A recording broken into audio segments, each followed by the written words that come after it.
প্রতিদিন যদি একইভাবে নাস্তা তৈরি করা হয় তাহলে কি সেই নাস্তা খেতে ভালো লাগে? আজকে একদম ভিন্নভাবে তৈরি করা একটা চপের রেসিপি শেয়ার করব। এটি খেতে অনেক বেশি মজা হয় আর সাধারণত আমরা চপগুলো যেভাবে তৈরি করি একটু ভিন্নভাবে তৈরি করা হয়েছে। ঠিক কীভাবে তৈরি করেছি সেটি জানার জন্য পুরো ভিডিওটি প্রথম থেকে শেষ পর্যন্ত দেখার অনুরোধ থাকলো। সেই সঙ্গে প্রতিদিন নতুন নতুন রেসিপি পাওয়ার জন্য আমার চ্যানেলটি সাবস্ক্রাইব করে রাখার অনুরোধ থাকলো। প্রথমেই একটা মিক্সিং বলে নিয়ে নিব 4 থেকে 5টার মতো মিডিয়ামের থেকে একটু ছোট সাইজের আলু আমি একদম চিকন করে গ্রেট করে ব্যবহার করেছি। আর এই চপটা তৈরি করার জন্য অবশ্যই আলুটাকে গ্রেট করেই ব্যবহার করতে হবে। 1 কাপ পেঁয়াজ কুচি নিয়েছি, পেঁয়াজটাকেও একদম চিকন করে কেটে নিয়েছি। এখন এখানে ব্যবহার করব আমি 1/3 কাপ বেসন এবং 1/3 কাপ চালের গুঁড়া। আমি যে মেজারমেন্ট ফলো করেছি চেষ্টা করবেন মেজারমেন্ট ফলো করার জন্য। তারপর এখানে ব্যবহার করেছি আমি কিছু গুঁড়া মশলা দিয়েছি আমি ধনিয়ার গুঁড়া, জিরার গুঁড়া 1 চা চামচ করে, লাল মরিচের গুঁড়ো 1.5 চা চামচ, হলুদ গুঁড়া 1/2 চা চামচ এবং পরিমাণ মতো লবণ, 1 টেবিল চামচ আদা ও রসুন বাটা, কাঁচামরিচ কুচি ব্যবহার করেছি পরিমাণ মতো। এখন সবগুলো উপকরণ একসাথে আলতো হাতে ভালো করে মিশিয়ে নিব।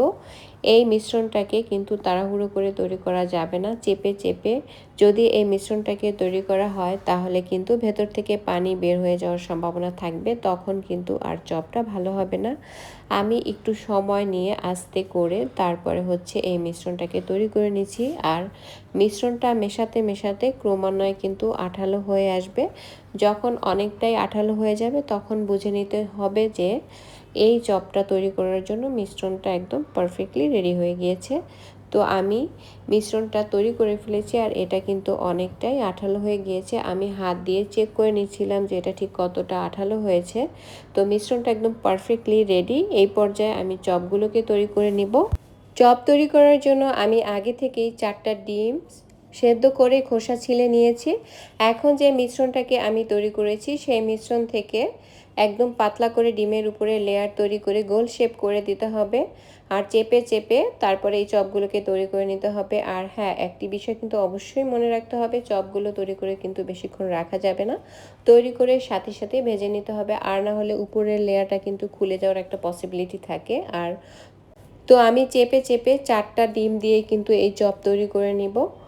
আর আমি মোটামুটি চেপে চেপে একদম গোল করে চপগুলো তৈরি করে নিয়েছি। প্রথম দিকে চপগুলো কিছুটা বড় মনে হলেও এটি কিন্তু ভেজে নেওয়ার পরে কেটে পরিবেশন করে নিতে হয় অর্ধেক করে।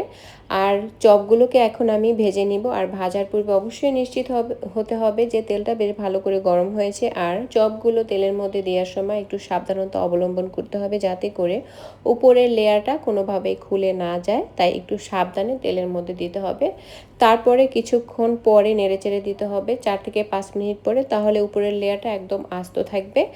আমি একটু সময় নিয়ে তারপরে চপগুলোকে ভেজে নিয়েছি। লো থেকে একটু বেশি আছে চপগুলোকে ভেজে নিয়েছি। আর আমার একটি চপ কিন্তু ভাজতে ভাজতেই শেষ হয়ে গিয়েছে।